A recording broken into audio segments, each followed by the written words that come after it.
Isabella was 10, almost 11, depending on if you counted that she had been 10 for 6 months and 2 days. But hey, at the moment she was closer to 11 than she was 10, right? Anyway, Isabella knew she was smart for a girl her age.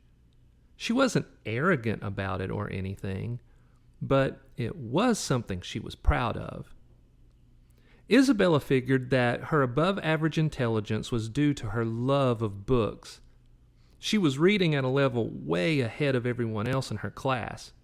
In fact, her teachers at school had her tested, and they found out that she was reading at a 12th grade level.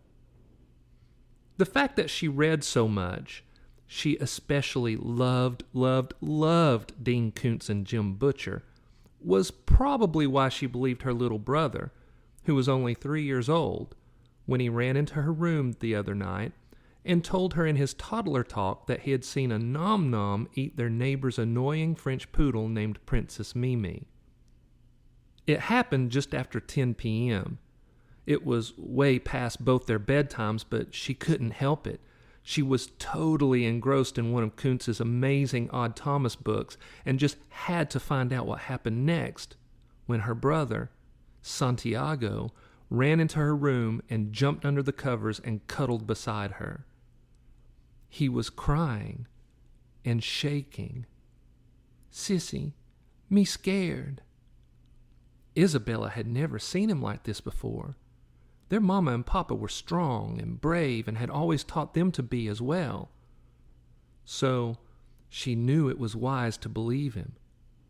"What is it, Santi? It's okay. Hush now. Tell Big Sis what's wrong." It took almost 5 full minutes for her to calm him down enough so he could tell her. "Me see a Nom Nom."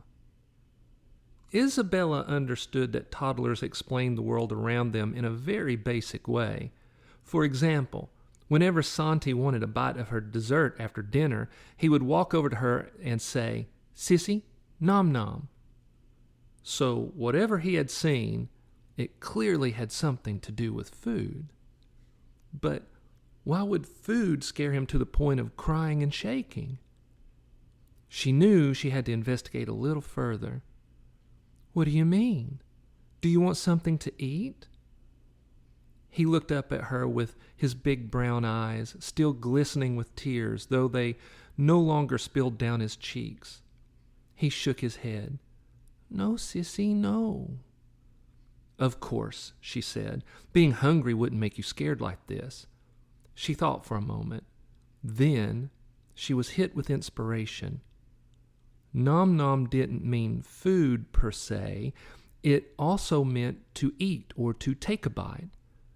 This made more sense. And Nevermore Hollows was a rural town surrounded by miles of dark forest and countryside. Maybe Santi saw a coyote or something and knew it would prey upon other animals. "Did you see an animal from the woods?" Santiago considered her question, as if she were close but not enough to help him explain what he'd seen. "Me not sure," he said. Then his lower lip quivered. "But it's scary." Isabella leaned back against her headboard, one arm around her little brother, and her free hand playing with the end of her braided hair that fell over her shoulder. "But it looked like an animal." Santiago hesitated. "A whittle." "Did you see it come from the woods?" This was a fair question because they lived in a lovingly maintained craftsman home in a nice neighborhood that butted up against the forest. Santiago nodded. From woods," he said. "Did it look like a dog?" "No, Sissy, not dog." She said. "Maybe this will help. What made it scary?" Santiago's lip trembled more. He was on the verge of tears again, Big mouth, big teeth. It monster, sissy. It nommed Princess Mimi. Isabella sat up straight. So you saw this thing from the woods eat our neighbor's dog? She was barking an awful lot a few minutes ago, and then it just stopped. I was about to step outside and tell her to please shut up so I could read. How did you see this happen? Santiago was now sitting up, legs crossed, facing her. 'Cause Princess Mimi bark, me look out window, me see it eat her. Okay, Isabella said as she got out of bed. Let's go to your room and look out the window and see what we see. Santiago was initially too scared, but he knew his sister was brave like Papa and Mama always said they should be. So he wiped his eyes, crawled out of bed, and gave her his strongest, bravest look. They tiptoed down the hallway so not to wake Mama and Papa, sneaked into Santiago's room and over to the window. She did not turn on the lights when they entered because it would make it easier to see outside and would also keep them hidden in the shadows. Santi's window looked out onto the street. Evenly spaced street lamps cast pale cones of light onto the sidewalks. There were no Nom Noms that she could see, not that Isabella knew yet what she should even be looking for. But there, in a circle of street lamp light, was Princess Mimi's dog collar, lying in a pool of blood. The next day, everyone chalked up the poor Poochie's demise to being eaten by a coyote. But when Isabella showed Santi a picture of a coyote, he shook his head and said, "No, sissy, not that."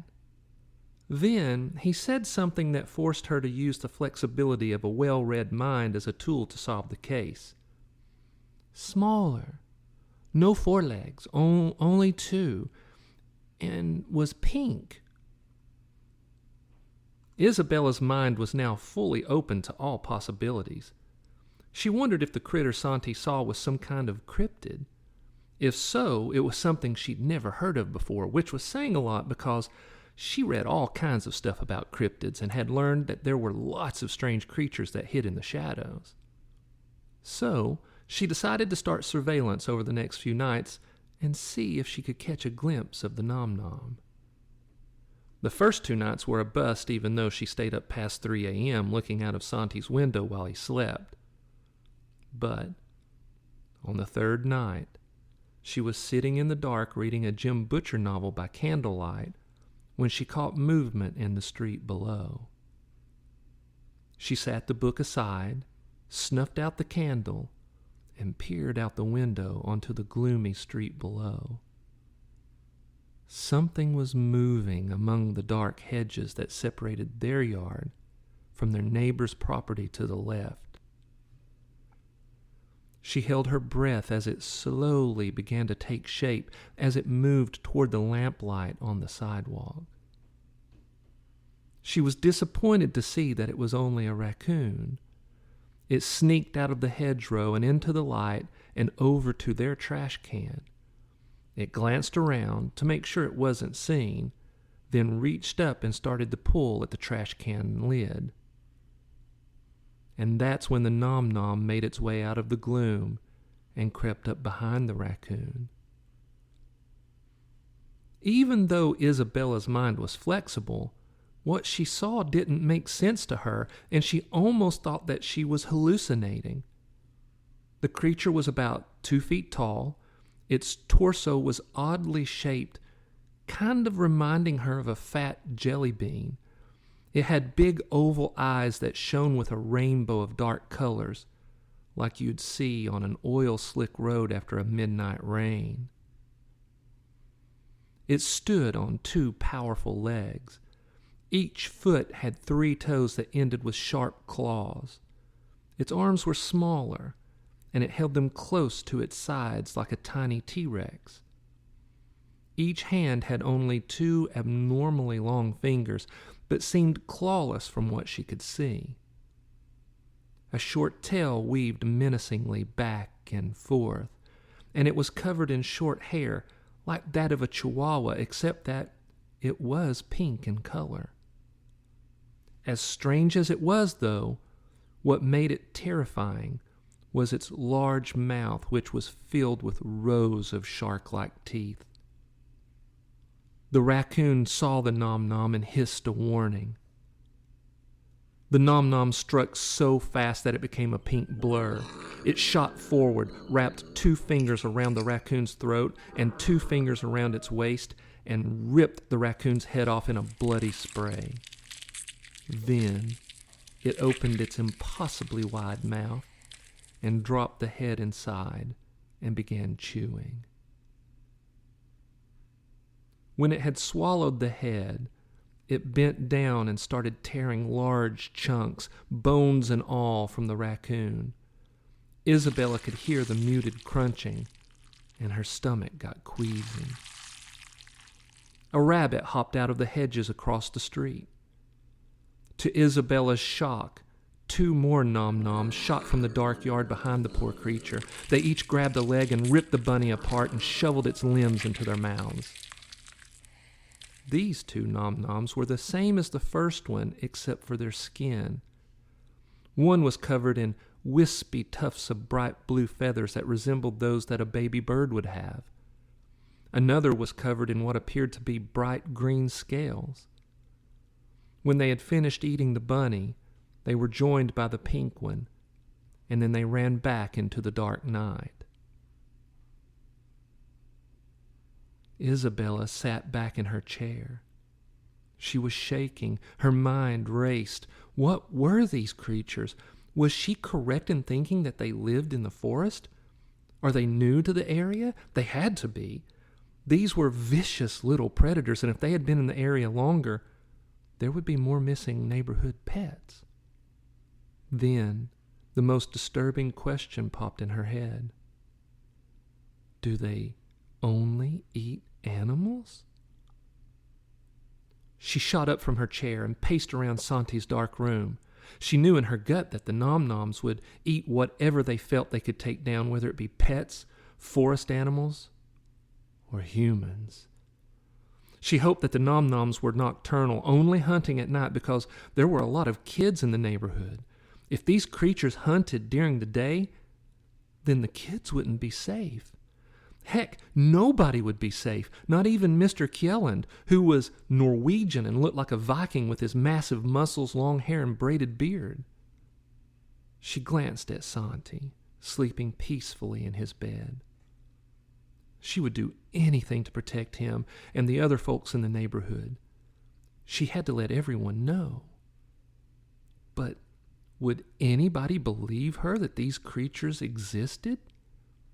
She didn't have a phone, which she never really cared about because she knew it would only be a distraction from her books. Sure, she could use an app to read, but she loved the feel of a book and the smell of the pages. You couldn't get that from an app on a cell phone. But she had to figure out a way to get proof that these creatures existed. Then she remembered her mama's old digital camera that she kept in the hallway closet. She tiptoed to the closet, grabbed the camera and its charger, then went back to Santi's room. She was surprised to see that the camera had a 20% charge, but she plugged it into the outlet under the window anyway. Then she sat in the chair looking out onto the quiet street until sleep overtook her. Even though she had been up late, she did not sleep in. Mama and Papa were going out of town to celebrate their wedding anniversary, and she wanted to spend time with them before they left. She was also excited to see Matilda again. Matilda was the girl that Mama and Papa used as a babysitter. Matilda may not look like someone you'd leave your most precious children with, but she was really very nice and tough. Papa told people that he trusted Matilda because she was cool under pressure and could kick butt. She was a brown belt in Kung Fu and had won the state high school tournament in girls archery. And Isabella just loved the way she dressed. Matilda's love of punk and rockabilly music was reflected in her fashion choices. She wore a black poodle skirt, and yes, the poodle was a cute skeleton, combat boots that she had spray-painted pink, and T-shirts with skulls or flowers, depending on her daily whimsy. She wore her hair in a ponytail that was tied with a big pink and black striped bow, and she topped it all off with a pair of black cat-eye glasses. And she didn't wear all this ironically or to draw attention to herself. Matilda wore this because that's what she liked, and she simply didn't care what other people thought about it. Matilda oozed cool.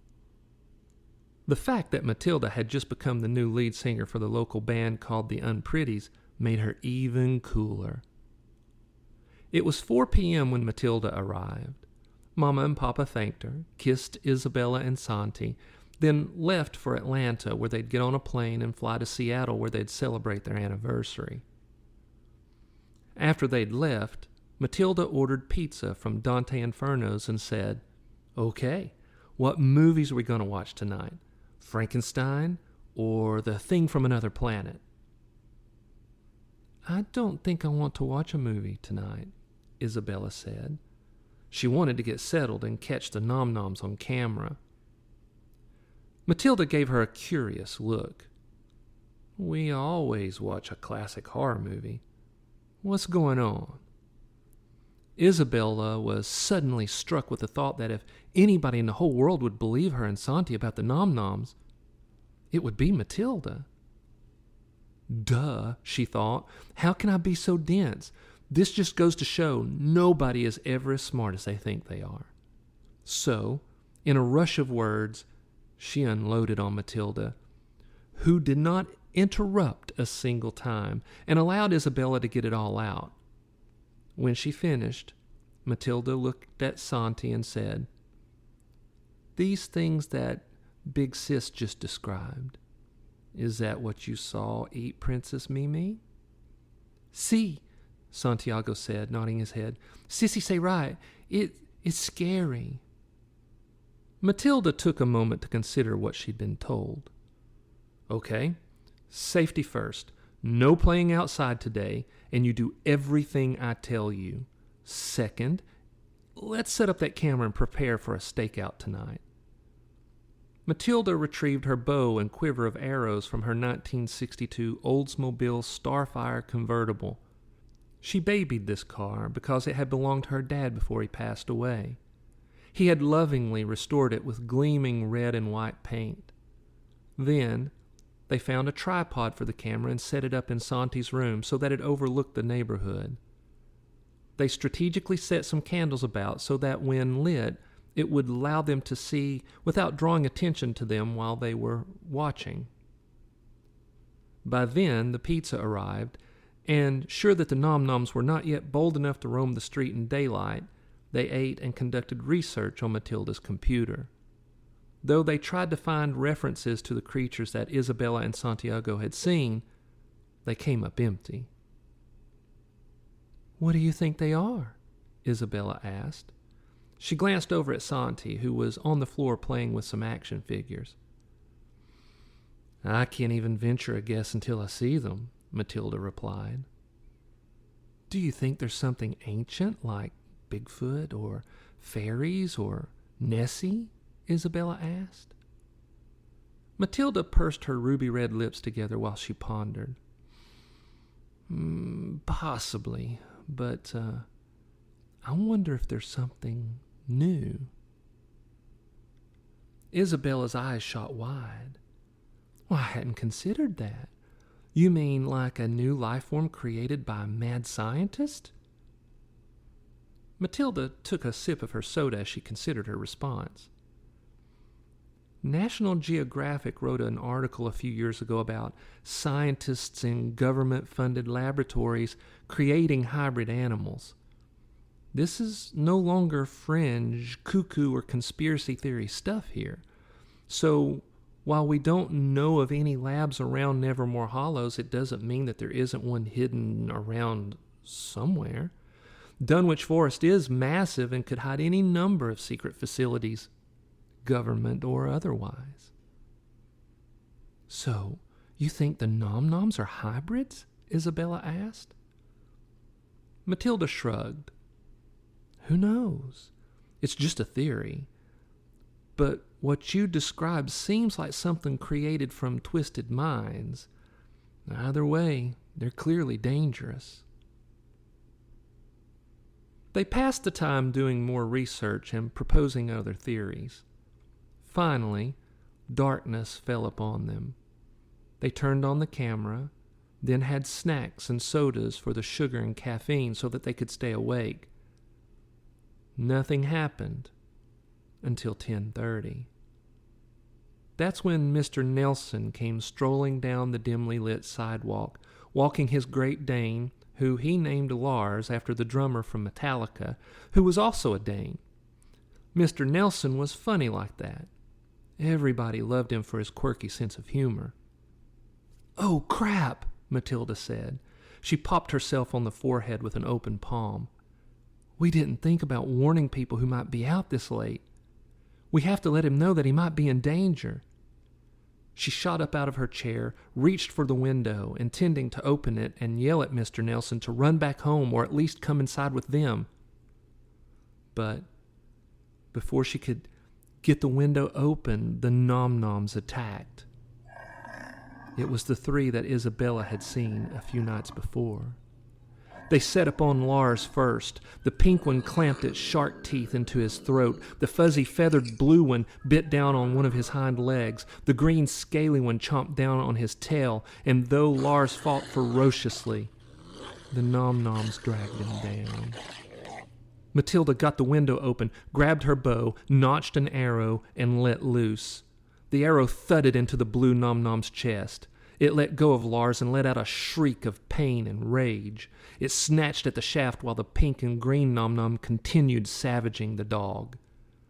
Mr. Nelson snapped out of his shock, and his face contorted into grief as he realized that Lars was not going to survive. Though he fought back as best he could, considering his belly had been ripped open and he was losing so much blood. Mr. Nelson snatched a pistol that he kept in a holster hidden under his shirt and fired off a shot that sent his beloved Lars free from his misery. Then he ran toward the house.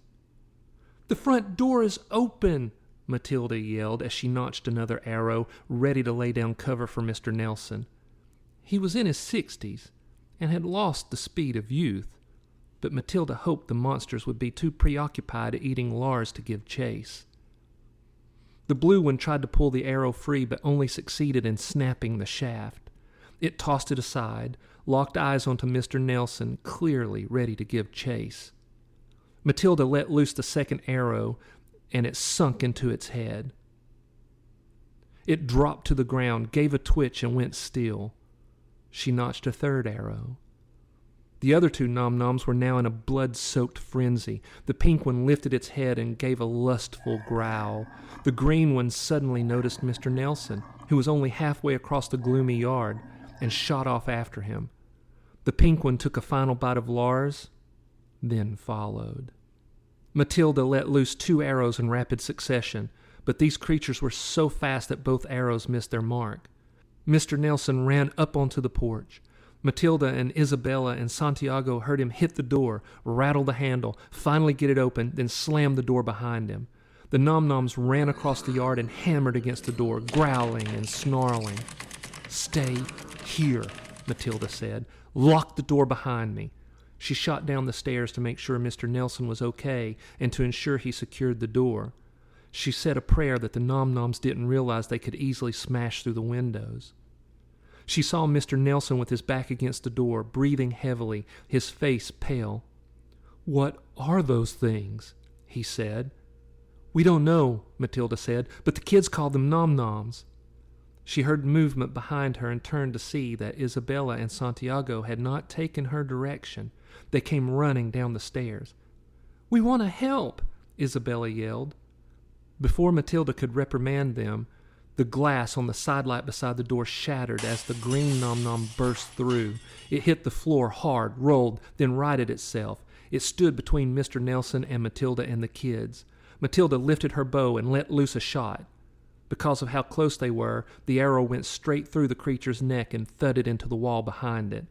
The creature's blood was surprisingly bright. It glimmered as it ran down its torso.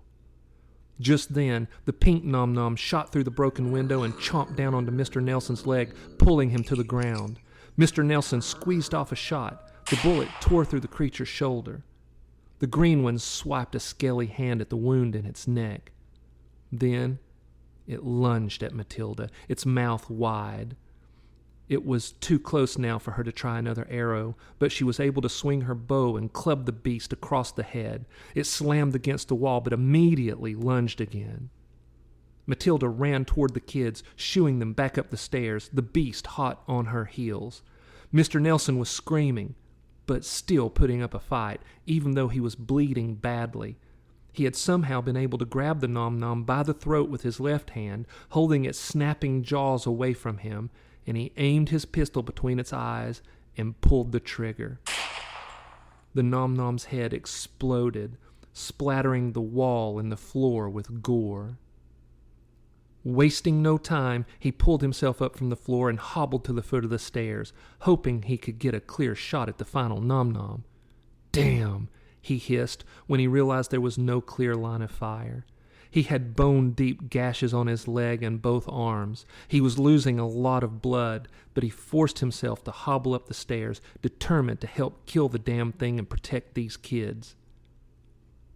Matilda and Isabella and Santiago got to the top of the stairs and shot across the hall toward the bathroom. When the Nom Nom hit the top step, it leaped and landed on Matilda, knocking her to the floor. Her 2 remaining arrows fell from the quiver strapped across her shoulder and slid toward the bathroom. Matilda was able to roll onto her back. The Nom Nom stood astride her. She grabbed the creature by the throat, stopping it from chewing on her, but the creature had also wrapped its long fingers around her throat and was choking her. Isabella pushed Santi inside the bathroom and slammed the door shut. Then she turned, snatched one of the arrows from the floor, and ran to the green, scaly Nom Nom that was attacking Matilda. She used the arrow as a spear and plunged it deep into the creature's stomach. The Nom Nom snarled in rage, but it loosened its grip from around Matilda's neck. Matilda heard Mr. Nelson pounding up the stairs and hoped that he still had his gun and that what she was about to do would be timed perfectly. Matilda twisted her hips with all her strength, threw the Nom Nom away from her, down the hallway. It hit the floor, rolled, and pushed itself up. Mr. Nelson reached the top of the steps just as the Nom Nom tore the arrow free from its stomach and leaped into the air, aiming for Matilda. He raised his gun and fired. The bullet slammed into the Nom Nom's head, spraying gore against the wall. The Nom Nom's body fell to the floor. Matilda pushed herself up. She wrapped Isabella in a hug. "Thank you. You helped save my life. That was so brave of you." Then she turned to Mr. Nelson. "You too. Thank you. Now come on, let me help stop your bleeding." Santiago was crying softly behind the bathroom door. "It's okay, Santi," Isabella said. "You can unlock the door and come out. We killed the Nom Noms." Santiago opened the door and ran to Isabella. She hugged him tightly. Matilda took Mr. Nelson into the bathroom and used a couple towels to staunch the bleeding. She then called 911 and told the dispatcher that they had been attacked by strange creatures and to send an ambulance for Mr. Nelson. The sheriff and a bunch of deputies and some paramedics and a really nice woman named Alyssa, who was the coroner and medical examiner, all showed up and asked a lot of questions. Isabella found it very curious that none of them seemed surprised that such creatures as the Nom Noms existed. In fact, Isabella suspected that they already knew that monsters were real. And she gathered that this was a team of folks that worked to keep it all secret. Isabella marveled at the idea that there were things out there that were unexplainable, and she wanted to be part of it. So, suspecting that Miss Alyssa was cataloging these monsters, possibly building a database of some sort, she became determined to convince this woman that she could help. So, she mustered her courage, stood, dusted herself off, and walked over and introduced herself.